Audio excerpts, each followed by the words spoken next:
কেউ কথা রাখেনি। ৩৩ বছর কাটল, কেউ কথা রাখেনি। ছেলেবেলায় এক বৈষ্ণবী তার আগমনী গান হঠাৎ থামিয়ে বলেছিল, শুক্লা দ্বাদশীর দিন অন্তরাটুকু শুনিয়ে যাবে। তারপর কত চন্দ্রভুক অমাবস্যা এসে চলে গেল, কিন্তু সেই বৈষ্ণবী আর এলো না।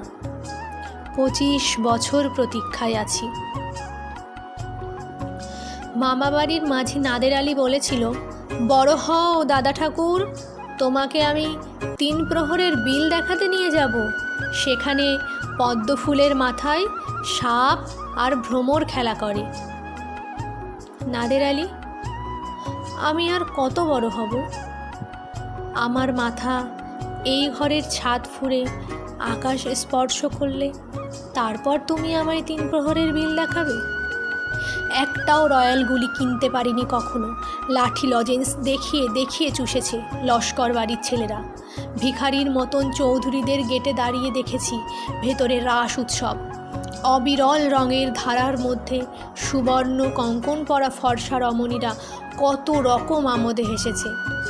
আমার দিকে তারা ফিরেও চায়নি।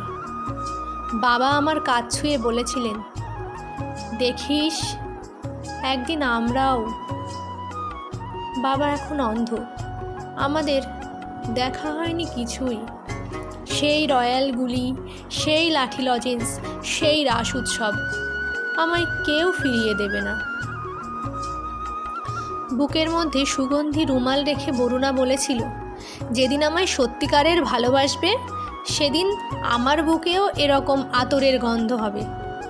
ভালোবাসার জন্যে আমি হাতের মুঠোয় প্রাণ নিয়েছি। দুরন্ত ষাঁড়ের চোখে বেঁধেছি লাল কাপড়। বিশ্ব সংসার তন্ন তন্ন করে খুঁজে এনেছি ১০৮টি নীলপদ্ম। তবুও কথা রাখেনি বরুণা। এখন তার বুকে শুধুই মাংসের গন্ধ। এখনও সে যে কোনো নারী। কেউ কথা রাখেনি। ৩৩ বছর কাটল, কেউ কথা রাখে না।